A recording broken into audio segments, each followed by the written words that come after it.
Okay, guys, please seek your safe spaces because I've got one massive triggering guy with me today. I first heard of Steve while watching the Forbidden Sun Network, the Zionist Nazi Sun Network in Canada, where he would appear on the Michael Oren show. And since I've been a fan of his YouTube channel, almost 500,000 subscribers. You're getting there soon. Millions and millions of views. How you doing, sir? No, I'm excited to be here. I really am. I was going like, oh man, I'm glad to do that show. It's funny you said Nazi Zionist. I would have thought that's an oxymoron at some point, but when you read the YouTube comment section, that is an actual saying now. I've been accused of being a Nazi slash Zionist, so I don't know where we are anymore. You Well, kind of think here's the left, here's the right spectrum, and then you go social media. Let's just do away with it. it's the Holohawks, right? Is that what they call it? Holohawks, right? Yeah, holla hoax. Yeah. Holohawks. There you go. Thank you for the proper pronunciation.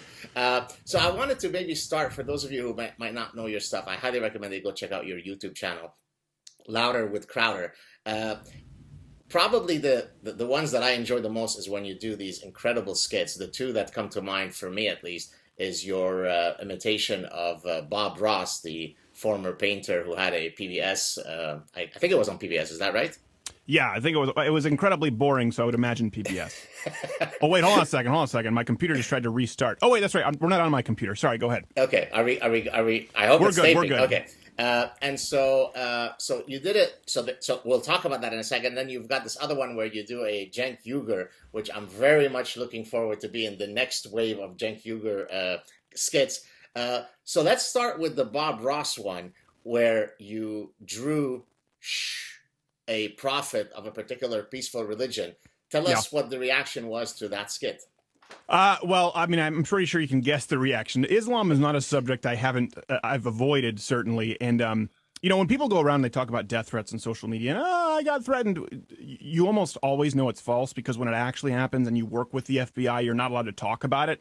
So, we can't go into super detail, but I'm sure people can guess. What's funny is that's actually pretty benign when you compare it to the Jesus versus Muhammad video I did, where I got more into scripture and I got into theology and comparing the Quran, Hadith versus the Bible.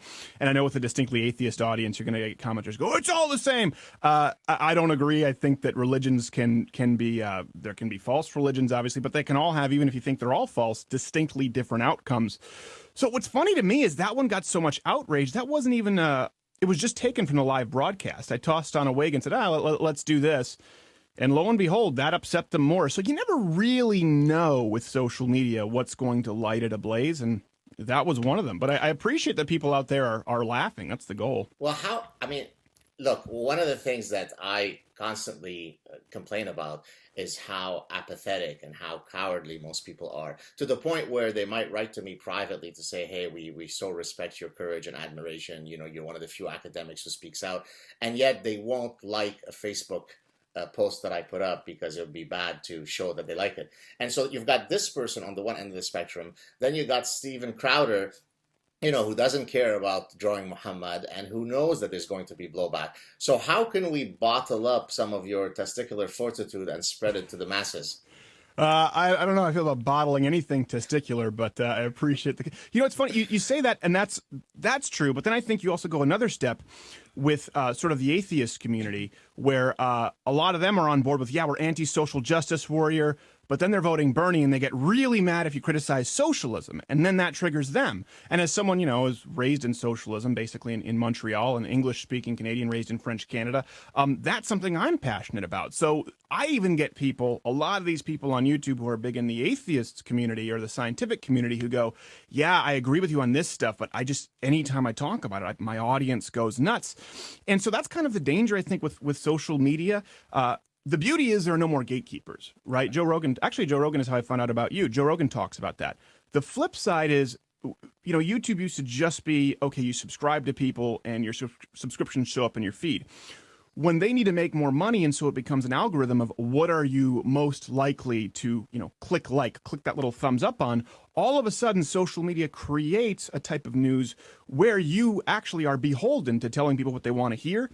And so that, I think, is more systemic, which concerns me. Obviously, there are people afraid of drawing Muhammad, but I'd like to see people, whether they're atheists, whether they're Christians, whether they're scientists, whether they're skeptics, whether they're Muslims trying to reform the faith, at least be bold enough to stand up even against their own audience when it's unpopular. I think if we get to that root problem, then Islam is going to go along with it. But of course, it is different because, they blow stuff up. So, in light of what you just said, what do you think of the recent YouTube unmonetization, debacle? Well, YouTube has the right to do whatever they want. What bothers me is when people say, "Oh, it's not a free speech issue." What is a problem, and I don't think it's necessarily political because they went after the Young Turks. Funny enough, Bob Ross wasn't demonetized for us. The one that was Larry Elder talking about Black Lives Matter. So wow. I can't figure out the rhyme or reason. It goes back to the root problem. I think people are going to self-censor. So if people self-censor because they're afraid of being demonetized, or if they self-censor because of the comment section and they don't want any negative feedback, that's where we can sort of have this facade of, well, we're having an open discussion, but people really don't want to go into the topics that they know could hurt them financially. And I get it. That's one of the consequences of a free enterprise system. With YouTube, though, listen, it's no secret. I mean, Facebook is a good example. People get into social media sort of, this is happening. I'm being censored, front page, but they don't do anything about it. Well, we found out beyond any shadow of a doubt that Facebook was throttling my posts. They were removing posts without rhyme or reason. They have the right to do that. What they did not have the right to do, however, was they took my money, a physical check, to promote the page, and then claimed that they didn't and tried to put it into delinquency. And so that, in tandem with I wasn't able to get a hold of them, we have proof of a deposit, they're bullying me around with all of a sudden I'm fingered in Gizmodo for, hey, Facebook employees said they were told to censor Steven Crowder. We filed a petition for information. So I think people need to separate the real world and social media. If it's really happening and you have proof, you should take the proper legal avenues. Otherwise, it just becomes white noise. But it is a problem. It's a problem of intimidating people into silence. And YouTube, Twitter, Facebook, they're all very far left. That's no secret. I talked at one point, I think maybe it was on Dave Rubin Report. I can't remember which one it was, but there was a follower of mine who, was trolling me about sort of, why don't you criticize Israel? And, basically it was Jew hatred hidden under the guise of Zion, I don't like Zionists. Right. And so at one point I got Zionist Nazis, mind you. Zionist Nazis. So at one point I got sort of frustrated with her. So I decided to, even though she was in some of her posts, she was posting it on a public thread, I decided to sort of put a post saying, here's a Jew hater who's been sort of trolling me. And I put the link to her Facebook profile. Well, I was out of Facebook for 24 hours. I had to do something to get back on. So the person who was levying hatred toward me, that was fine. Me identifying the person who was levying it was a form of hate speech. So right. I mean, it's just breathtaking, the bizarro world that we live in.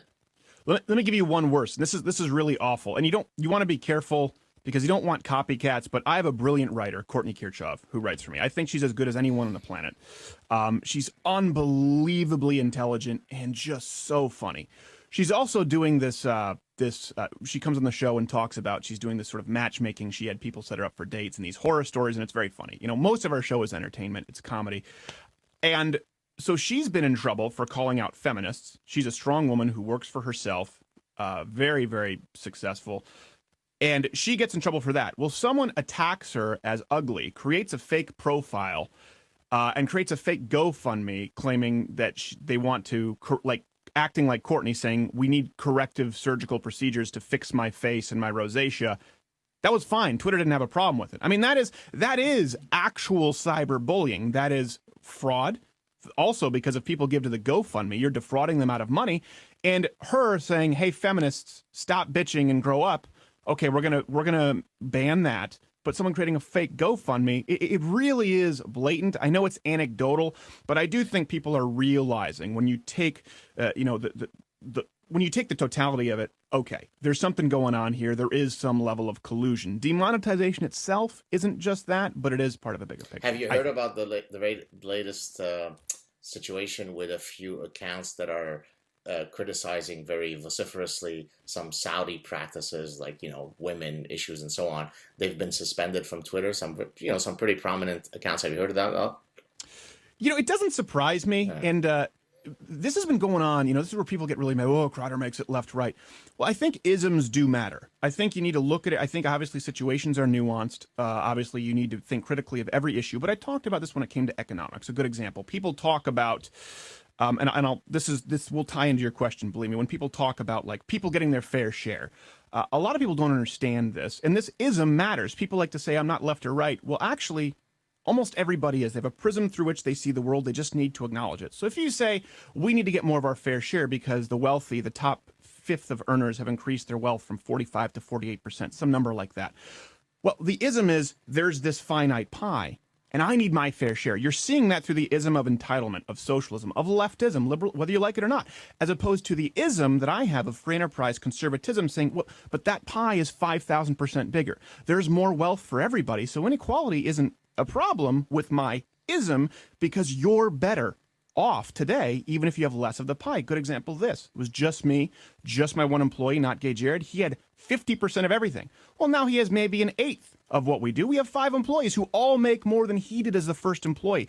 So the ism matters. And so I've always been a conservative libertarian. That's been my ism for a long time. This has been going on with conservatives for a long time on the right. It goes back to Michelle Malkin criticizing videos. This is, you can go back, I think as 2007 on YouTube, were the videos that were showing the horrors of the Israelis, killing innocent Palestinian kids. They were allowed, and Michelle Malkin's exact same footage in her videos criticizing them were banned. Incredible. So it's been going on for a while until it affects people on the left. I don't think they've waken up. They didn't wake up to it at that point. Do you think there's ever going to be some triggering event, some catalyst force that swings the pendulum back to away from lunacy and back to some middle ground of common sense? I think, again, there are winning issues, like in the States, obviously, freedom of speech, there's a pendulum swing. Anti-feminism, there's a swing. Second Amendment, guns are a big swing in this. I know to Canadians, that's kind of crazy to think about. And probably Islamic terror. I think you offended me by saying Canadian. We're Quebecers. We're a distinct society, please. Oh no, are you the referendum separatist? I'm totally joking. I'm a federalist. Okay, well, yeah. you never actually. Funny enough, the Quebec separation thing comes from some relatively conservative principles, where they're saying we're putting in this tax revenue, and it's sort of taxation without representation. But then they just want to make bigger government anyway, and it all collapses. But it's funny when you look at it, a lot of French Canadian Quebecers are more right-wing than they realize, in the sense that they feel as though the government doesn't represent them, they're taking too much from them, and then they just want bigger government. So, but it's always been ironic to me. I'd like to actually go back. At one point when I appeared on your show, you mentioned how when you lived in Montreal and grew up with some Muslim friends, how surprised and shocked you were at the endemic, pervasive, ubiquitous Jew hatred. Can you speak again to this? Because oftentimes when I mention it, obviously as somebody who escaped Lebanon as a Jew, people are shocked. But here you are, somebody who is attesting to these realities in Montreal. And by the way, it's gotten about 1,000 times worse since you left Montreal. So why don't you tell us a bit about that story again? Well, I wonder if you've experienced this. When people talk about sort of multiculturalism, I will tell you this. I went to Centennial Regional High School. That's on the West Island? South Shore. South Shore, okay. Yeah, South Shore. I don't think whites were necessarily a minority, but we had a lot of Middle Eastern people, a lot of Arabic people. This is when? What year is this? I graduated 2004, okay. 2004. So every single Muslim friend I had, every single one hated Jews. And I don't mean like kind of, I mean every single one vehemently hated Jews. And a lot of them said that the United States brought 9/11 on themselves. I watched some of them making jokes when it happened. As a matter of fact, I was making jokes when the first plane hit because Muslim kids were making jokes. They had the news. I didn't at that point. I remember going, and I felt so guilty for years.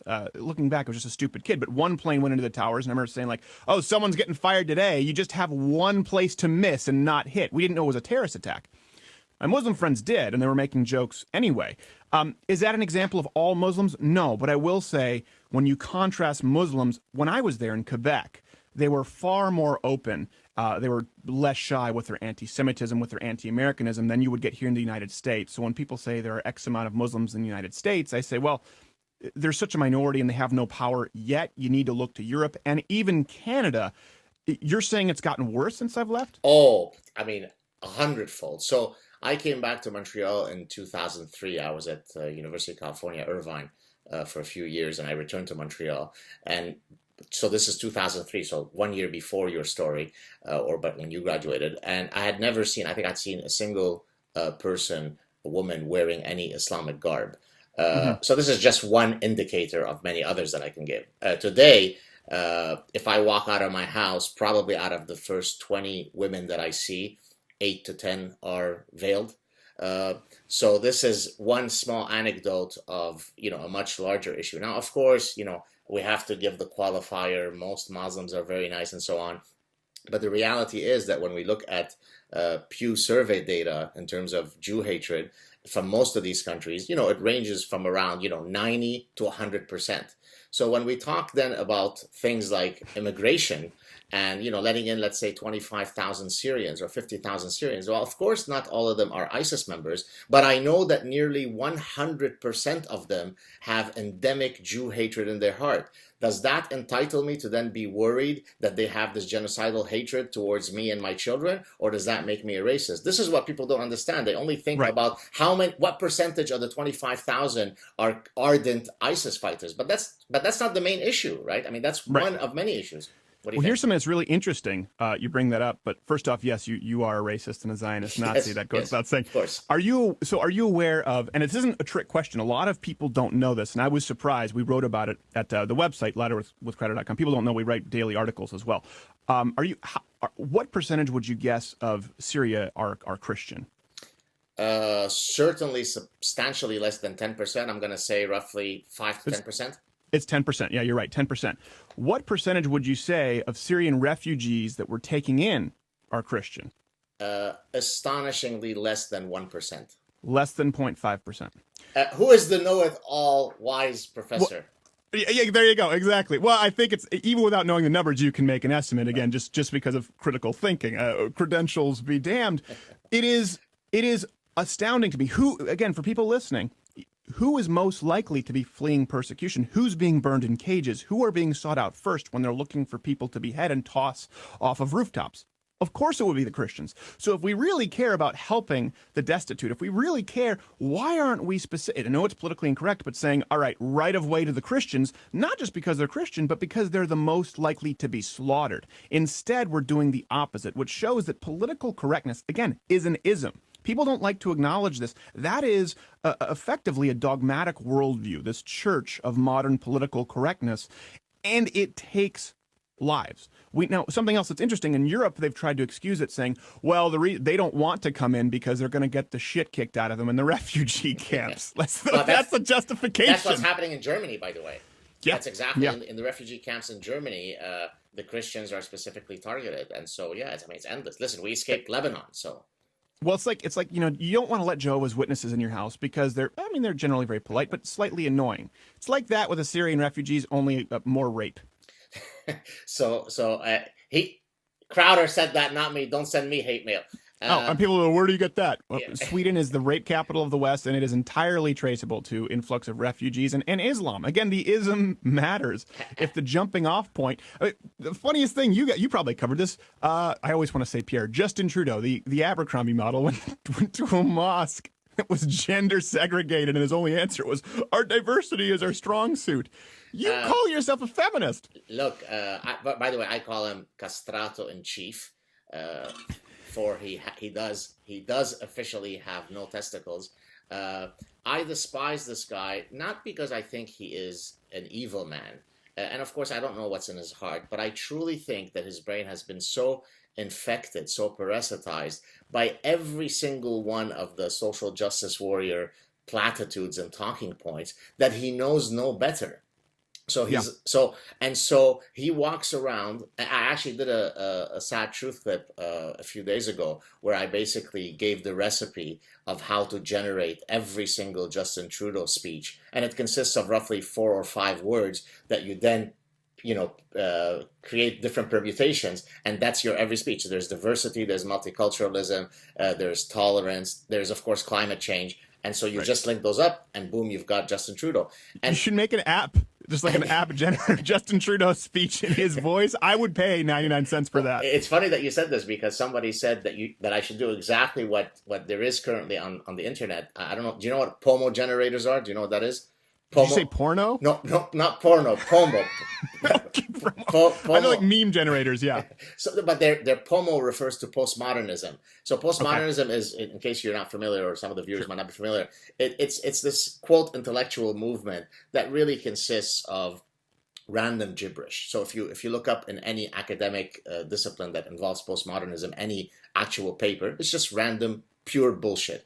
And so to satirize, no, I'm being. I know, but you go from such sophisticated language to it's bullshit. I mix it up. I appreciate it. Yeah. So there's now POMO generators where you can go and you just hit the push button or the whatever print button, and it will generate an essay that is indistinguishable from an actual essay of a lauded postmodernist thinker. And by the way, this originally started, you may or may not know this, there's a famous academic hoax known as SoCal's hoax.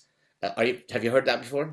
I've heard about it. I don't want to be that guy who lies like, yes, I've seen that film, so okay. I don't know it. So let me tell you about it. I've covered it in the past, but maybe some viewers don't know it. So a physicist was by the name of Alan Sokal was very frustrated with all these postmodernists, running the universities, or certainly the humanities and some of the softer social sciences.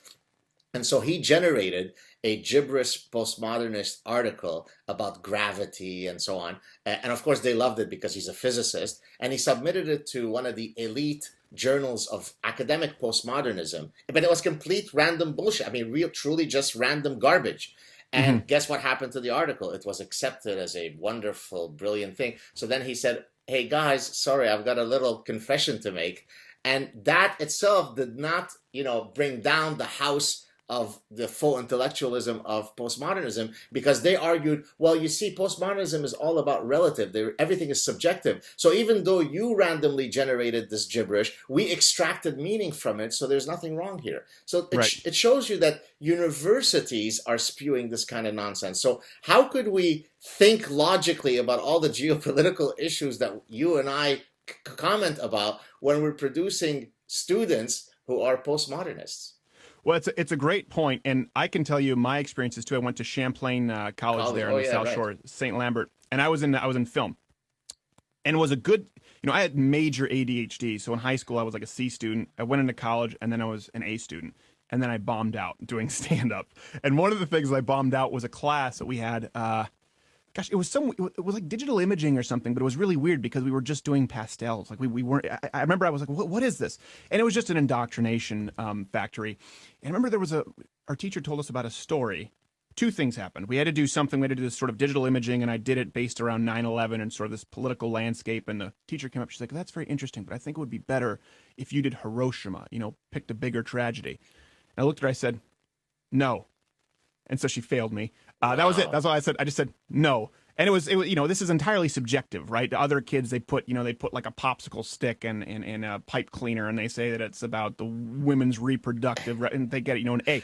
And then the other one was we were reading about this person who won some kind of a very significant art prize, either in Canada or internationally. And what he did was he drew his own blood, stuck a vial of his own blood in his anus, contorted himself to drink his own blood out of his anus. And everyone started analyzing this and talking about what it meant. And I grabbed my binders, I walked out, and I never went back into the class because I realized nothing was going to get done there. And I had another teacher remember saying, you're a Christian, so you won't be able to pass this class. It was Greek mythology. Listen, I had very, very militant atheist professors in my humanities classes and English classes and some of my science classes, and we always got along and had productive discussion, but there was a noticeable shift. And the big thing is a lot of people aren't willing to accept that. And that's why I say, listen, you have credentials, you're a professor, but that doesn't really matter. What matters are your ideas and the ability to express them. I've met mechanics with no teeth who are far smarter than people with PhDs from whom I was learning in college. So it's not a slight on you to belittle it, but it's to elevate the fact that, you have a bunch of people in your pool saying, well, I'm a professor, but they're some of the dumbest people you've ever met. Oh, and I see this issue, not to imply that any of my colleagues are walking buffoons, but some are. I see it on my personal Facebook page where I have many friends who are, of course, academics, Hmm. and guys who come from completely different walks of life, guys who were, in the Navy or right, and you sort of see the different outlooks that they have on exactly the same issue, and you wonder how could it be that I could take the exact same stimulus and then two brains process the exact same stimulus and come up with radically different interpretations. So one example would be, the response, let's say, to Obama. So most of my academic friends who are, of course, American, I always can get away with more because I'm Canadian, so it seems as though I don't have a dog Right. in the fight, right? I'm more impartial somehow. Well, most of my academic friends, Obama was the Messiah. I mean, he was the embodiment of, of Jesus rising up again. Uh, Right. a lot of my conservative friends who typically were not academics thought that, Obama is the embodiment of the devil. And the truth is, the truth lies somewhere between those two positions. Right. So it's incredible how people can become dogmatic and stuck and anchored in a position, and nothing will sway them away from it, right? I think you're right. I think the truth lies. It's of course him not being incarnate of the devil. I think he's been a horrible president, and I think a lot of people, they look on the surface, go, well, unemployment. Listen, the private sector unemployment is horrible. You look at the job participation rate; it's at an all-time low. So, not to say that statistics don't mean anything, but you can certainly manipulate them. A great example. I know I'll get so much flack for this. People are telling you, why don't you talk about him being anti-science against climate change? Oh, climate change. That's right. I did. Yeah. I did see those. And Yes. what's so funny is, like, again, I've invited people on the program. A good example, I think there's some sort of a rebuttal out there. We've invited the guy on the show who says, Stephen doesn't even believe in warming or human cause. Well, when you say that, and this is the problem with like YouTube rebuttals when you don't get live in person, that's not true. I've always said, well, yeah, the Earth has warmed up 1.5 degrees. I think humans are likely a contributing cause to it. My issue has always been, having gone to the Cancun Climate Summit, having reported on this, is, for example, the biggest piece of climate legislation, the Kyoto Protocol. 192 countries have signed on to it. It is horrible, and it will do nothing to curb the catastrophic climate change that they're predicting. But I say that because if you look at the IPCC chart, I had the medieval warming period. So when people say science is settled, you can look at it in 1990. This was the chart. I even have it here in front of me. I can bring it up if people want it later.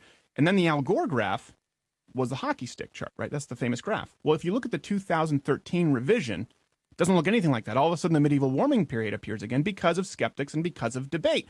So this idea that it's not up for debate is anti-science, and it should always be up for debate. And you see that things change. The science isn't settled because it was different in 1990 to 2001 to 2013. And here's what I would say. You said something on my show which I had to think about. You said, if you look at it, there are studies that show that people who are atheists tend to be more intelligent.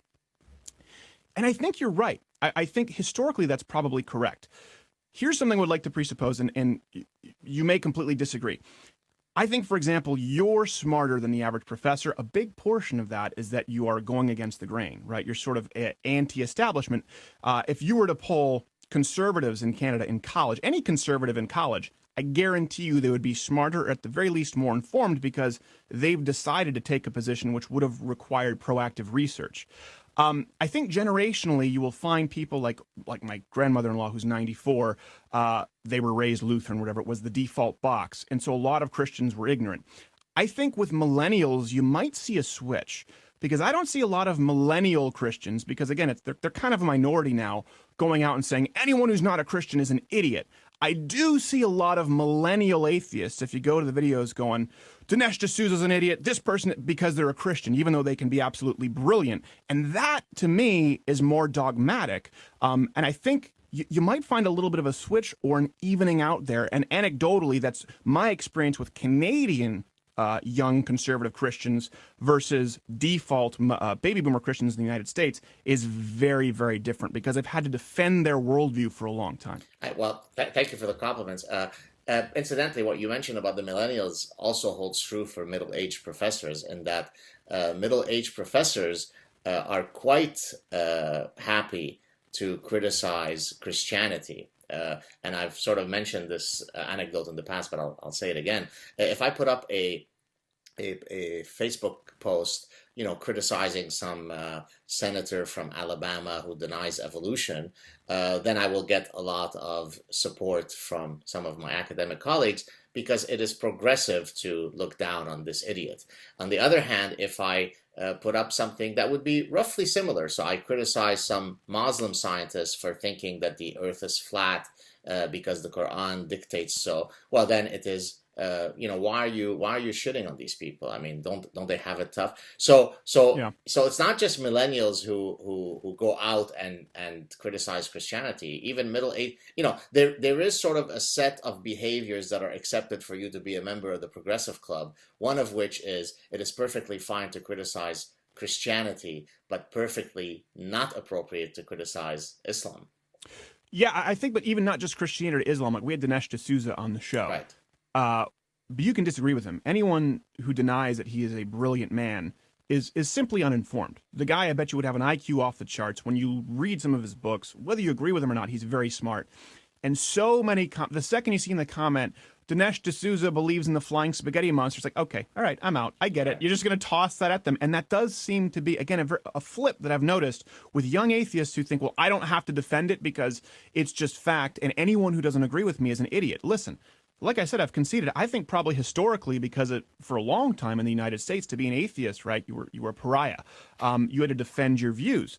I believe you're probably correct in that. I think a big contributing factor is societal circumstance. And anytime someone has to defend a view, they're going to be more informed.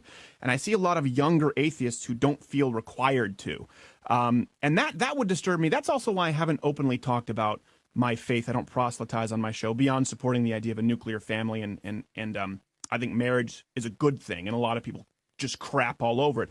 Beyond that, because there have been so many Christians who go forward and just make silly arguments. Oh, if evolution is real, why are there still monkeys? Like, oh. That's the Mel Gibson, right? That's the famous Mel Gibson line, isn't it? Was his line? I don't know. I think he might have mentioned it originally. I hope I'm not wrong, in a Playboy interview. Not that, of course, I've ever looked at Playboy, and if I did, it's only for the articles. So. All of the articles. Although his voicemails, as someone who studies sort of behavioral patterns, his voicemails are some of the funniest things I've ever heard in my life. And people are like, that's so dark. For people who don't know it, it's incredibly racist, and I can't say all this stuff, but at one point, he screams. Any man who's ever been in a relationship knows how crazy women can make you, where you're furious, but you love them. He starts screaming at her. He's like, you have no soul! You have no I don't remember soul! But then he stops. He goes,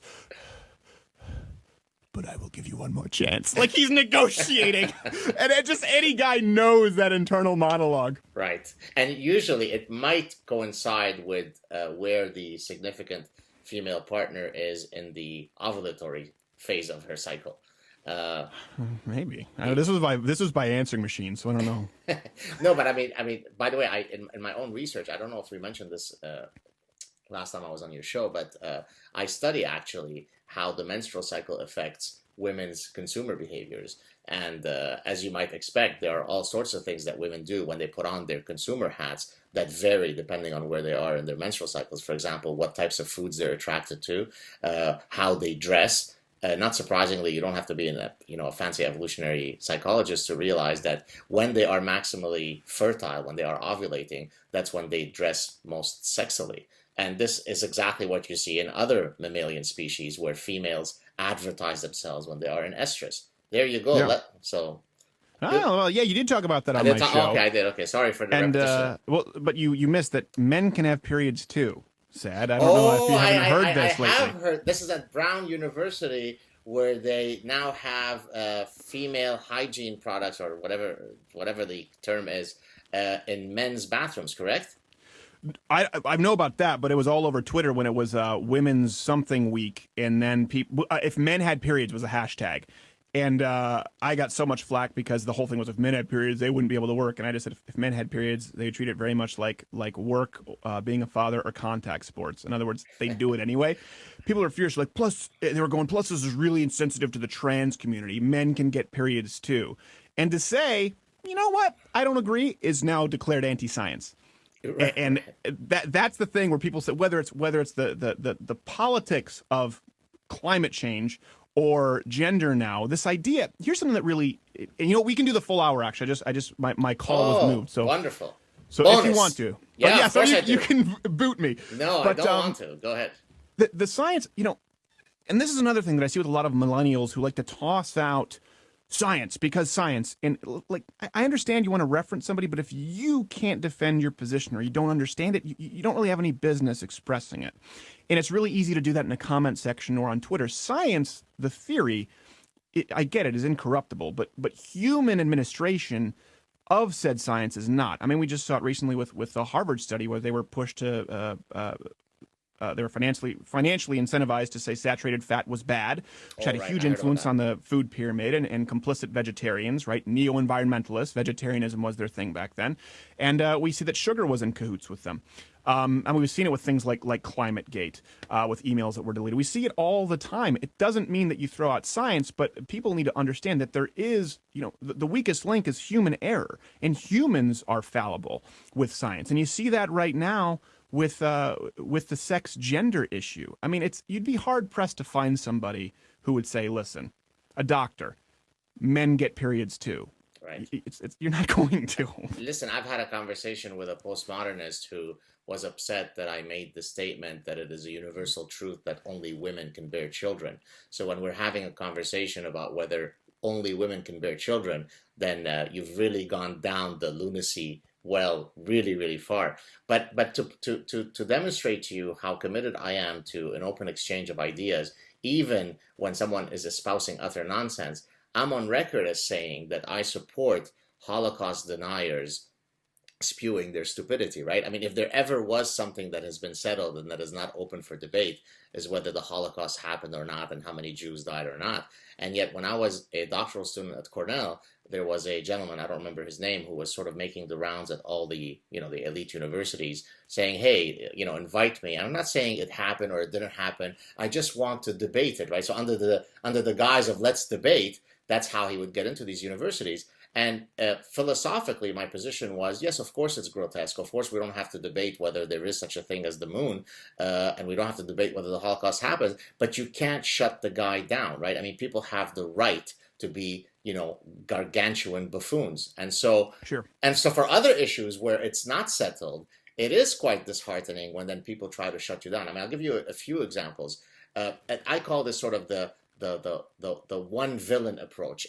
If they love you on 999 things that you say, but then the 1000th issue is one that they don't like. So, for example, in my case, I eat meat, and so the vegan rage brigade will come after me because how could I then say that I'm an animal lover? Because for me, one of the greatest acts of evil is willful animal cruelty. And they say, well, how could you post a photo of you eating a steak and yet support this? You're evil, you're a Nazi, you're diabolical. And it seems extraordinary to me that people have such black or white thinking, right? I mean, there is nuance. There are evolutionary arguments as to why we've evolved a desire to eat meat. And there are all sorts of arguments, anatomical arguments, behavioral arguments, physiological arguments. And yet the vegan guys will say, you are diabolical. I thought you were a smart person. I thought you were an honest person. It turns out that you are just Mengele. Well, you'll also be called diabolical just for having me on the program. That's true. And that's what I say on my program. You don't see that. When we had Dave Rubin on, people were like, I disagree. I mean, at the worst, you might have some guy say, Dave Rubin's my favorite fag. That's their big offensive statement. And then you go on his channel, and the same kind of dialogue as this. Oh, why would you have a science? Where have I ever denied science? Right. It's one of those issues people just say, because you're Listen, I am skeptical of the catastrophic predictions with climate change and the subsequent political protocols to fix it. Absolutely, and I will argue that with anybody on planet Earth. I'm not a scientist, but it would be like this. And this is why climate change is important, because it kills people. If you look at neo-environmentalist policies, it literally kills people, and they would kill more people if they had their way with energy costs and subsidization. But people say, well, just look at the science and get the politics out of it. It is as much a political issue, more of a political issue than it is just a science issue. It would be like saying, well, listen, just argue the biology of feminism while removing the cultural or political ramifications. You can't, because that's the important end game. And so I think I mean, I'm always skeptical of any kind of scientific approach that demands government intervention without a real proposed solution. But you'll be excoriated. Why would you have this science denier on, even though I've It's never already once denied started. science? I've gotten such messages already, just for you to know. Uh, Well, I hope people watch this again because people who watch you and my program, we have a lot of atheists who watch it. I hope people watch this and go, okay, even if I disagree, it's not like you said, like a Holocaust denier. If I say, hey, I'll have an open discussion with anyone on my channel. Well, I mean, not every Twitter egg, obviously. Listen, every leftist we've had has either come back or is willing to come back. right. It's not like we're some crazy fringe who's looking to blame the Jews for everything. Well, listen, I've had David Wood on. Do you know who that is? Does that Yes, Acts 17, something like that. exactly Act 17 apologetics? He's an ardent, born again Christian. So certainly from a religiosity perspective, I'm an atheist. He's not. And yet we were able, and actually, I think he had tweeted something like, "Hey, look, watch, two people who otherwise have disagreements can sit down and have a very productive and polite and respectful discussion." Right. I've had guys who, to me, struck me as profound Islamic apologists, and yet we were able to have a polite, reasonable discussion. Sometimes I do get irate where people say, you seem different in your interviews. You seem a lot more polite than when you get upset on Twitter. Well, usually there it's because, it's a different forum. I mean, not that I'm trolling a person, but I'm not engaging them. Obviously, if I were to engage them, I would be more polite to them. And a classic example is Bill Nye, because you're talking about climate change. I haven't weighed in on, what percentage of climate change is due to man-made versus not and so on. And I don't know enough the research to definitively weigh in. What I do know absolutely is that if we were to calculate the effect of climate change on anything that's associated to what's happening in the Middle East, it is less than whether my elderly aunt had some flatulence problems yesterday. In other words, it has zero effect. Not some effect, zero effect. So when Bill Nye goes on Huffington Post, because now he is the pope of climate change dogma, and right after the Paris attacks, right? These are guys who grew up in Paris, some of them who went around killing people, and he says, well, I mean, I'm paraphrasing, I don't remember the exact words. Well, there's a very, very plausible way by which climate change can be used to explain the terrorist attacks. That's offensive. That's a problem. And of course, I know the exact supposedly causal chain that they argue. It's Right. utter nonsense. So when I then trolls, people say I'm trolling Bill Nye. I'm not doing it to troll him. I'm doing it because I'm so offended that somebody who has such a platform, I mean, he's got a platform that's 100 times bigger than mine, and he can espouse such bullshit, then I have a right to go after you for being an enemy of reason and an enemy of truth. So I don't have any personal animus towards Bill Nye, but I do detest that he could be so untruthful and so dogmatic about his bullshit. I do have personal animus for someone who supports the jailing of even your Oh, point of right. view. That's Yeah, right. he supports the jailing. No one on the opposite side supports the jailing of people who support, the modern climate change. Tell it. I mean, I know what you're referring to, but Yeah, he just said when explain. he was asked, what about, jailing these people, because he was talking about how they shouldn't have any right to discuss, they shouldn't have any right to have a seat at the table. And he said, well, what do you think? Do you think the Enron people deserve to be jailed? And drew a comparison, effectively answering the question with a question, implying, yes, we need to jail climate change dissidents. And then he went on to explain it, I think in an article saying, well, when your denial affects me directly, talking about climate change. Here's something that's really important for people to understand with that. He's right. Everything with Bill Nye, he's not a climatologist. Everything ties back to climate change, right?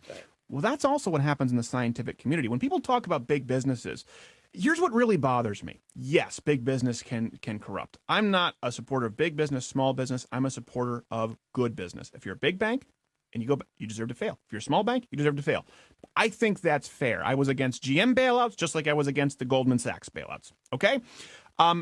But when you look at businesses, people talk about, the only people who are against it are funded by oil companies. And you look at the hundreds of billions, when you look at the trillions in unpaid tax liabilities and subsidization for the green movement. I mean, you look at Solyndra. If you could take any private company that foot taxpayers with a $500 million or several $billion tax bill and went under because it just changed green energy to oil, people would be screaming it from the rooftops. All of a sudden, this corruption that affects business, when you apply to big government, they're inherently altruistic. And that's very important with climate science, because a lot of people don't understand there's far more incentives in government grant and subsidization, especially as it relates to climate science right now. And so that's why Bill Nye ties everything back, and it's why every scientist ties it back. For example, hey, I want a grant to study the African squirrel gathering nut patterns. No. And climate change. They just yes, and how it relates to climate change. Right. It doesn't mean that it's wrong. It doesn't, like I said, it doesn't mean the Earth hasn't warmed 1.5 degrees or humans could be contributing. I agree with that. But people need to still, instead of saying the science is settled, they need to apply the same criteria across the board. And I think that's consistent. I know I'll get crap for it, but I hope people understand that point of view. Yeah, no, that's fair enough. So I wanted to, I guess, move next to what are some sort of goals that you have in terms of your next professional steps? I mean, I know you're a stand-up comedian. By the way, actually, I want to ask you before you answer that other question. How is it when you get up? I mean, do you get nervous? Do you get stressed? What happens as a function of the reaction of the people? What if nobody is laughing? Do you get or have you become so professional at this point that you could shut out whatever the reaction is and deliver your material? No, you can never shut it out. Honestly, I don't do as much. I don't do much now because we're building a whole new studio. #NeverDaily. We're never ever going daily, so people need to stop asking. But it also, I always get anxious. I've gotten anxious before every sporting competition. But I don't do it as much because there has to be security. I mean, we've actually had bomb threats at when I was at Cal Poly. So there's a whole different dynamic now when I do stand up where. Yeah, I'm really nervous because you can't see. You've got those shark hunting lights. So that's a big reason why now it's like, we've slowed down. We're going to do some more dates in the new year, maybe a dozen or so, but they have to be lined up with security and planned properly. But yeah, it's always nerve-wracking. Here's the thing with stand-up comedy. At the end of the day, you're either funny or you're not. It's a great litmus test, and it's a great way to train for a lot of people. If you can do stand-up, if you can do an hour of stand-up, you can pretty much do anything as it relates to public speaking. Sorry, go ahead. No, go ahead. That was it. I was trailing. I remember in one of my appearances on Joe Rogan, he said something that I've really remembered. It speaks to the point that you just made. He said, "Look, in the business that you're in," he's talking to me. It's very clear. I mean, you get up and you espouse certain positions. You better have the science and the clear thinking to back you up. Otherwise, people are going to come after you. And he was contextualizing this in the context of how fuzzy things are in Hollywood in terms of whether you get a job as an actor or not. But then he analogized to two settings from his personal life, one of which is a stand-up comedy. And I thought it was really brilliant on his part. He said, look, when you go in as a fighter, as an MMA fighter into the ring, there is no bullshitting. There is no hiding. I mean, you're going to go in. If you're not ready, you're going to get killed, right? And same thing with comedy. When you get up there, if you're not funny, it's going to be known that you're not funny. And so there's a truth, there's a purity to MMA, to stand-up comedy. And he was kind enough, of course, to say the same thing, of course, to science. I mean, if you're Sure. a bullshitter, people are, and especially for someone who puts himself out the way that I do and espouses a million positions, I better know what I'm talking about, or else people are going to come after you. And so I really do get what you're saying about this idea of you're either good or not. The camera, if you like, is a great way to find out who is the fraud and who is the real person, right? You're right, and that's the same thing why I say live debate as well. Anyone can create, if you have, this, someone can take apart someone who knows nothing. I could take someone who I could take my quite literally mentally retarded neighbor two doors down and give him one of your videos and give him a week and say, rebut everything he says, and he could do it and make you look stupid. Right. Now, if you said, hey, thanks for doing that, come on the program, let's talk about it, all of a sudden that drops away. And it's really easy to see who knows what they're talking about. You can't just go to Wikipedia and look up a source and take 5 weeks and fake like you know what you're discussing.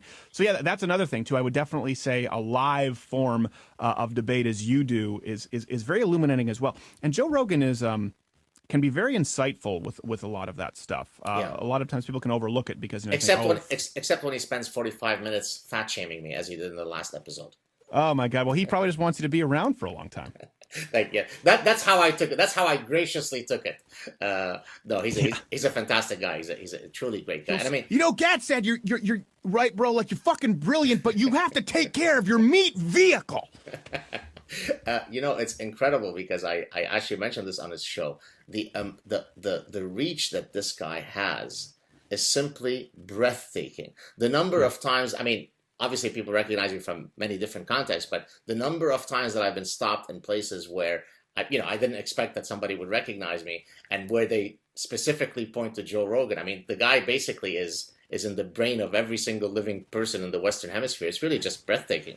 Well, I do. I've done either judo or Brazilian jiu-jitsu for many years, and that was when people finally they didn't really. I don't really talk about what I do in person, and then when I go into the mats, people are like, "Oh man, I saw you on Rogan." It was everywhere. That's Yeah, an interesting sort of case study. When I first went on, people were furious, and when you look at it over time, all of a sudden the likes outweigh the dislikes, and people going, "Man, I disagree with him," but this was right. actually a really productive discussion, and I hope to see more of that because I've always said, listen, I hope to see more of that from the Christian community because no one is more frustrated with any kind of closed mindedness from those people. I don't come from the school of the what's his name, Kent Hovind, or these sort of All these, right. I don't know. Is that the guy with the banana? I The don't know. He did time for tax evasion and was just really bad at okay. arguing against evolution. Um, I come from obviously the C.S. Lewis, the Chesterton, that school of thought, where these are brilliant, brilliant people, whether people agree with them or not. Dinesh D'Souza is an example. Yes. I've always been hypercritical of Christians who aren't armed with any information, and specifically, you separate the philosophical, you separate the theological, and this is also another thing, Gad. When people toss Christians into the same boat, I mean, what they don't understand, that's also pretty ignorant because then you get with Christians and you have an incredible theological debate, not only between Catholic and Protestant, but 5-point Calvinism versus, predestination. So a lot of them have no idea as to how many branches there are. And there are some people who are incredible critical thinkers. And unfortunately, there are a lot of people who aren't. So I try to delineate myself by not tossing in with their lot. But the second you admit to being a deist, as a younger person, it doesn't matter. That's why sometimes I have. Here's something funny. Sorry, I'm going off on a. Here's Yeah. the thing. My producer, not Gajir, and I It's talked it's about your this. it's your world. I just pay rent. I have more in common with a lot of atheists than a lot of younger Christians who are smart, but a lot of them are like Bernie supporters. Because when it comes down to the philosophy or theology of Christianity, they take the render unto Caesar what is Caesar's to give it all to Caesar. And so I don't have a lot of common ground with the sort of social justice warrior, Rob Bell, feel good Christians. It's also intellectually dishonest. I feel like someone like you, if they go, well, what about all this stuff in the Old Testament? God can be pretty brutal. If I whitewash it, no one worth an intellectual cent is going to take me seriously. Right, I hear you. Before we wrap up, of course, I could keep you here for another 5 hours. Tell us about, well, because you keep mentioning that you now have a new studio, so maybe you could talk a bit about that and any other projects that may not be public yet that you'd like to promote or plug. Tell us about them. No. We can't plug it yet because Nothing. we're Okay. never going daily, so no one should ask about it. But we are building a whole new studio. If people, obviously the YouTube channel, they can subscribe on iTunes, and louderwithcreditor.com. We write daily articles, and whenever we have a big video, like I don't know when this is going up, but yesterday we had a video on comparing Trump to literally Hitler, Yes, laying out the case as to why the I, current I've done a little clip on that too. Yes, go ahead. Okay. We always provide references, as many as we can over there at louderwithcrowder.com. So yeah, if people just want to read it, and the crazy thing is too, we have all different stripes of people who write for the site. I mean, we have Courtney, who's a devout Catholic. We have Rodigan, who's I think an atheist, agnostic, sort of I don't know, New York Irish moderate. So I don't like it's agnostics. Take a position. Don't sit on the fence, coward. I think some of them are agnostic because they're not sure, and some of them don't care. Got you. I have to, before I let you go, on the record, get you to commit to when we're doing a Cenk Uygur skit. And I don't want the little thing. I want like a 5-minute beefy, just Cenk and Gad going at it. When Oh is it no, gonna we can't happen? do 5 minutes. They have to be short. Here's the thing: people don't understand. You're incredibly intelligent, and a lot of Thank people you. don't understand the magnitude that is required. What's taken on and providing actual research and going through the process as you do. I don't think a lot, and you can ask Sargon of Akkad about this. He was like, gosh, the amount of effort that is put into these. I mean, Cenk, it takes about an hour and a half to go through makeup and hair, Wow. and my bathtub is jet black. This hair dye, and I get it from my wife. I have to go over it with bleach 3 times. It takes so long to But do. So whenever honestly, we, you're amazing. I mean, listen, my wife is not at all into, like, she doesn't watch any of this stuff, but I told her, you got to come and watch this. And at first, she actually thought it was jank. And then she became addicted to that clip. I mean, we both sit there watching it for the 10th time, cracking up. So, I mean, man, if there is some sort of award for satire or for impersonations, you should be getting that trophy. Well, thank you. Well, I can come on here, and I could probably work on a GADSAD and come on here. Uh-oh. GADSAD can Uh, interview GADSAD. the only way to impersonate me is to just be incredibly charismatic and supremely good looking and bright, and that's your impersonation right there, buddy. But I promise you, we will get you in the next round. It Right. takes a lot of planning because when I do it, honestly, I can't even get all the makeup off, and so if we have to do pre-tapes, but the next round you will be on there, and we try and tape a few at a time. I'm telling you, that hair dye is just, it's brutal. It is so it gets everywhere. It's one of those things I don't know how to. Maybe if anyone out there watching this knows a better hair dye solution, but. Man, that cleaning the tub, I mean, my forearm gets sore from doing it. I love it, buddy. Hey, listen, thank you so much for being on. It was a real pleasure. Stay on the line. It'll probably be up later today. Thanks again, Stephen. That was great. Thank you, you Nazi Zionist, anytime. Cheers.